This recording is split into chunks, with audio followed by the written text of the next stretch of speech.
जनसंख्या को लेकर भी कुछ प्रश्न आए हैं। पूछने वाले बंधुओं के नाम हैं रामसागर शुक्ला जी, अजय कुमार जी, हिमांशु अवस्थी जी, मनन कुमार मिश्रा जी, अम्बरीश कुमार जी, उदय सिंह चौहान जी, ब्रिगेडियर पीके पोपली जी। देश के कई हिस्सों में बदलता जनसांख्यिकीय स्वरूप और हिंदू जनसंख्या की घटती वृद्धि दर को संघ कैसे देखता है? क्या जनसंख्या नियंत्रण के लिए कानून बनाया जाना चाहिए? 50 साल बाद भारत में हिंदुओं की स्थिति क्या होगी?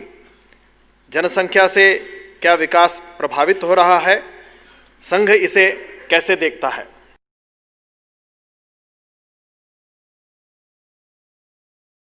संघ का इसके बारे में प्रस्ताव है,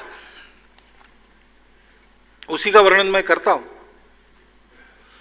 जनसंख्या का विचार जैसे एक बोझ के रूप में होता है, क्योंकि मुंह बढ़ेंगे तो खाने को देना पड़ेगा, रहने को जगह देनी पड़ेगी, पर्यावरण का उपयोग ज्यादा होगा तो है, लेकिन जनसंख्या काम करने वाले हाथ भी देती है।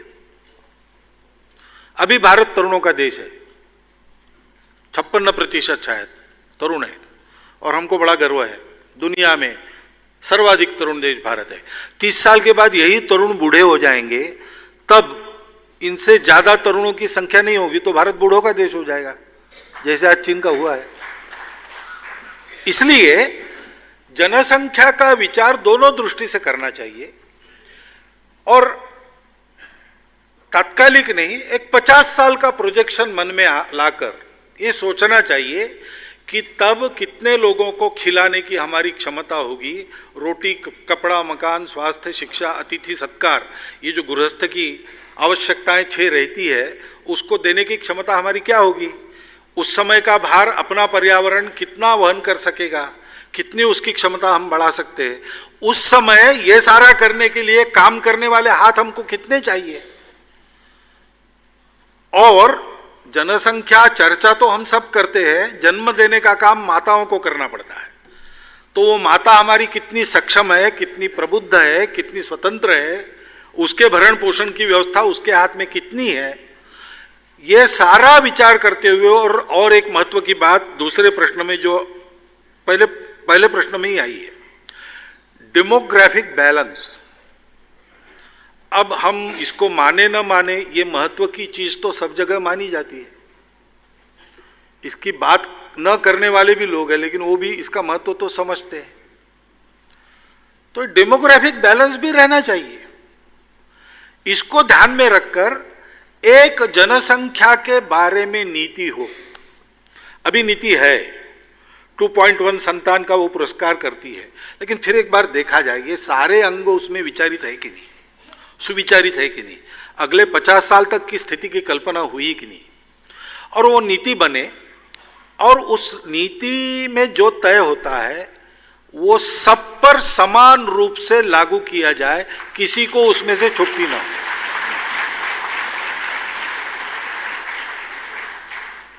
जहां समस्या है वहां पहले उपाय हो, यानी जहां बच्चों को पालन करने की क्षमता नहीं है लेकिन बहुत बच्चे हो रहे हैं, उनकी परवरिश ठीक नहीं होगी तो अच्छे नागरिक नहीं मिलेंगे, वहां पहले उपाय हो।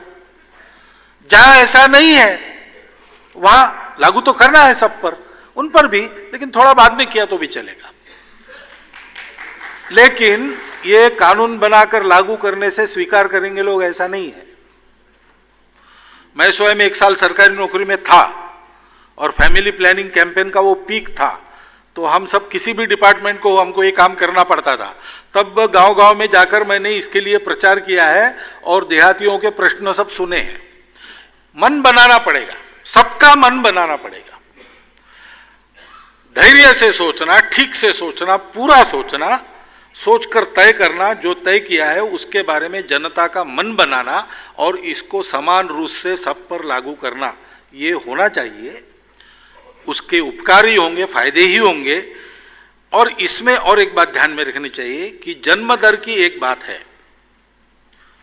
अब हिंदुओं का जन्म दर घट रहा है या बढ़ रहा है, जो भी आप कहेंगे, इसके लिए नीति जिम्मेवार केवल नहीं रहती है, तो सोच भी रहती है।